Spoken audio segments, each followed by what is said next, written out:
22 मार्च को बिहार में पटना की धरती पर रैली करने जा रहा हूं। इस नाते जा रहा हूं कि भारतीय जनता पार्टी को बिहार में भी भस्म करने के लिए भागीदारी संकल्प मोर्चा जा रहा है। ये न बहुत घमंड है। देश की सरकार को, उत्तर प्रदेश की सरकार को बहुत घमंड है। हम तो यहाँ के मुख्यमंत्री जी को बधाई देता हूं। मैं आया था, एक बार मिला था, जब अगली साल आया था तो आपने देखा होगा फेसबुक पर मैं मिला और एक मंत्र खाली दिया। उस समय वो भी नाराज थे, हम भी नाराज थे। हमने कहा कि जुगाड़ बनाइए, सही हो जाएगा। अब भाजपा को ऐसा जुगाड़ बनाए कि सही हो गई, सही हो गई ना। उसके बाद भागीदारी संकल्प मोर्चा जब से बना है तब से इनका विनाश तय है। झारखंड गया, दिल्ली गया, अब बिहार जाना है। 22 को, जिस दिन 22 को मैं पहुंच गया बिहार, अब 22 को रैली हो जाएगी, उसी दिन इनकी विदाई तय कर दूंगा। अब तेरा ठिकाना बिहार में नहीं।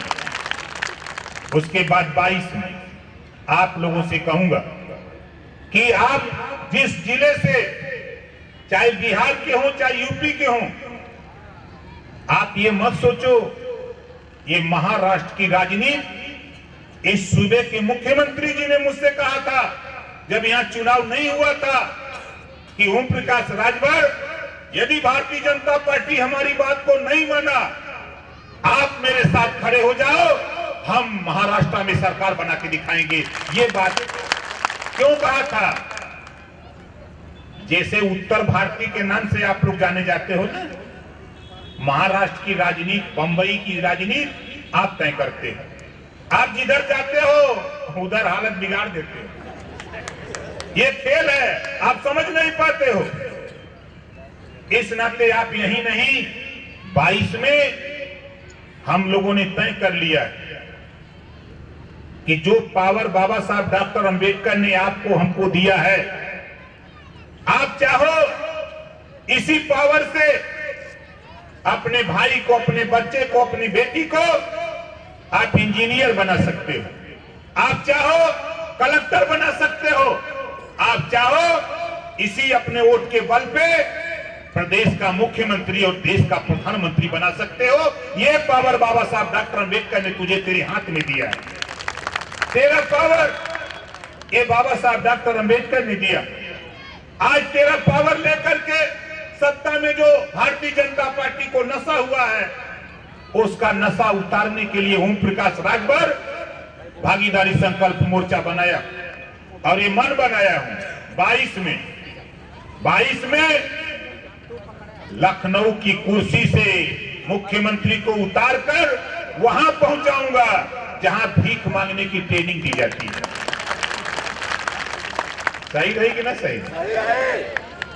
सोचा तो कि अखिलेश के हम डेरवा दे, मायावती के डेरवा दे, कांग्रेस के सोनिया के, प्रियंका के डेरवा दे। अरे दुनिया डरे, ये ओम प्रकाश राजभर महाराजा सुहेल देव जी का वंशज है। दुनिया डरे लेकिन ये डरने वाला नहीं। इस नाते हम तो चाहे जहां रहते हैं, चाहे अंदर रही चाहे बाहर रही। अच्छा यहाँ इतना जने हुआ ही बतावा, अंदर जब हम बोलत रही तो कोनो डर हमारा है? कितना नेता वैसा बोलल हुआ कि जैसे सुनैबे नहीं करे। लेकिन जब हम अंदर बोलते हैं तो लगता है कि कोनो मीटिंग में बोलते हैं। आपने देखा होगा मोबाइल पर। इस नाते हम आपसे सिर्फ इतना कहूंगा कि ये जिम्मेदारी अब हमारी नहीं, आपकी जिम्मेदारी है। ये जिम्मेदारी है यहाँ आए हुए लोगों, हमारा पहले निशाना यूपी में है और यहाँ भी हम आपको अमन चैन देना चाहते हैं। हम आपको मदद करना चाहते हैं। हम जल्दी ही आ रहे हैं यहाँ के सीएम से जल्दी ही मिलने के लिए। भाई हमारे उमाशंकर राजभर जी हैं जो यहाँ के प्रदेश अध्यक्ष हैं। जोरदार ताली बजा करके इनका स्वागत करिए। हम आएंगे, इनको लेके मिलेंगे, टीम लेके मिलेंगे और आपकी मदद के लिए कहीं भी कोई बात हो हम उनसे निर्देश जारी कराएंगे। अच्छा रहेगा कि नहीं रहेगा? कितने लोगों को अच्छा रहेगा? अच्छा रहेगा। लेकिन हम कोई कार्यक्रम नहीं करेंगे, हम आएंगे, सीधे मिलेंगे और फिर चले जाएंगे, किसी को जानकारी नहीं दूंगा। और हमारे एक साथी कह रहे थे कि अभी कार्यक्रम चाहे जहां लगाओ, देश के किसी कोने में बुलाओ, ओम प्रकाश राजभर आधी रात को भी बुलाओगे तो आधी रात को आऊंगा। हमको एक नशा है यूपी के लोगों, मैं सरकार में था, 500 करोड़ रुपया केंद्र सरकार ने अंबानी का कर्जा माफ किया। मैंने दिल्ली में जाकर के 2 बड़े नेताओं से मिला और सूबे के मुख्यमंत्री से कहा कि अगर अंबानी का कर्जा 500 करोड़ माफ कर सकते हो तो गांव में जो बल्ब जला रहा है, गर्मी में पंखा चलाता है, ऐसे गरीबों का बिजली का बिल माफ कर दो, अगर अंबानी का कर्जा माफ कर रहे हो तो। बोलो सही कहा कि गलत कहा? जो किसान साधन सहकारी समिति से खाद और बीज ले रहा है, पैसा नहीं जमा कर पा रहा है, ऐसे किसान का तुम कर्जा माफ कर दो। जब अंबानी का कर्जा माफ कर सकते हो तो इन गरीबों का भी तुझे बिजली का बिल और सोसाइटी का खाद बीज का पैसा माफ करना पड़ेगा। उन्होंने कहा कि नहीं माफ करूंगा। हमने कहा नहीं माफ करोगे तो ओम प्रकाश राजभर 2022 में हम बिजली का बिल माफ करके दिखाएंगे उत्तर प्रदेश में, देख लेना। और हमने क्या कहा, उत्तर प्रदेश में 1,80,00,000 गरीबों के बच्चे प्राइमरी में पढ़ते हैं।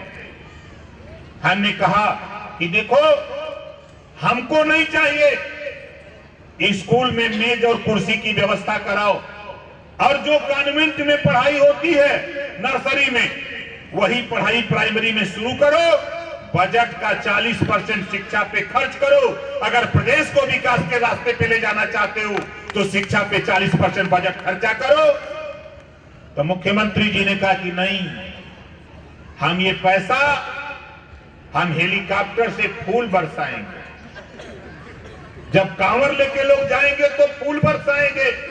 हम अयोध्या में दीपोत्सव को पैसा खर्चा करेंगे। हमके देखो भाई, हमको एक कविता एक साथी ने सुनाया है,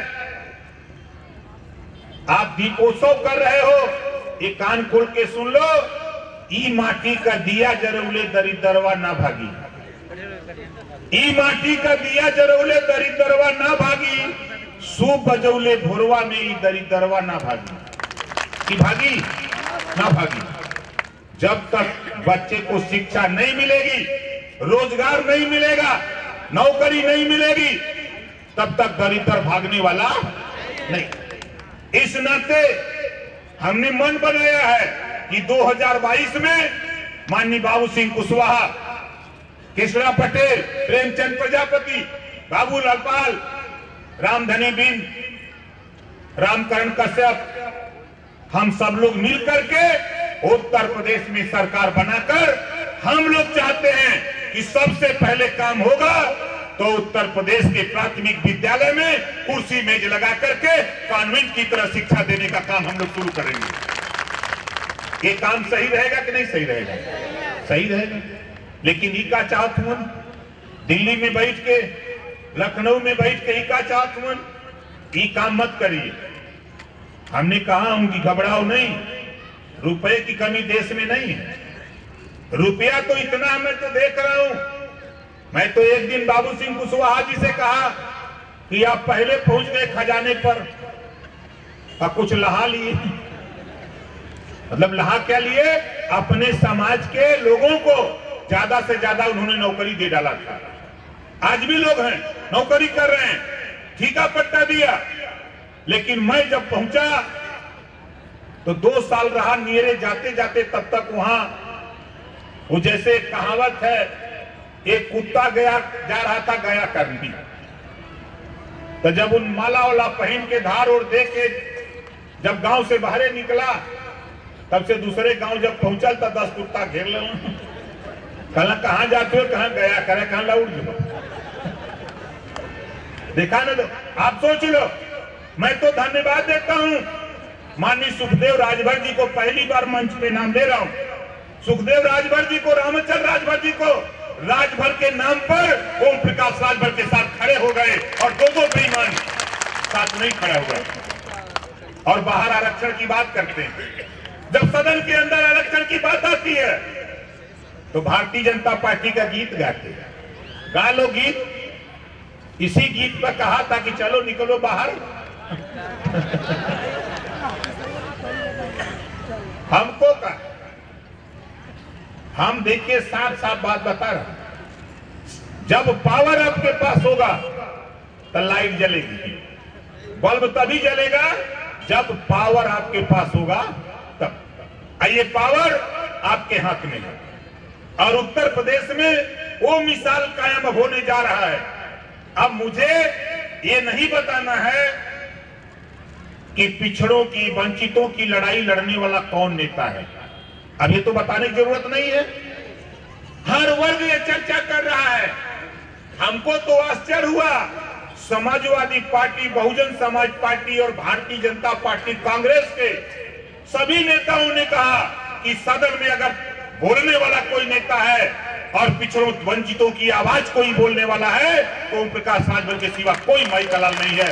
ये सारे दल के लोग कह रहे हैं। जब सारे दल के लोग कह रहे हैं तो चला गांव में भाषण देवे, हम समझाई ला तू लोग, हम चला कई गांव में।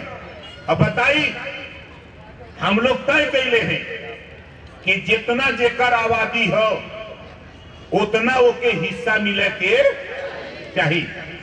सरकार से हमारी लड़ाई इस बात की थी, आप आरक्षण के लिए परेशान। सामाजिक न्याय समिति एक कमेटी बनी, कमेटी ने रिपोर्ट दिया जो पिछड़ी जाति को 27%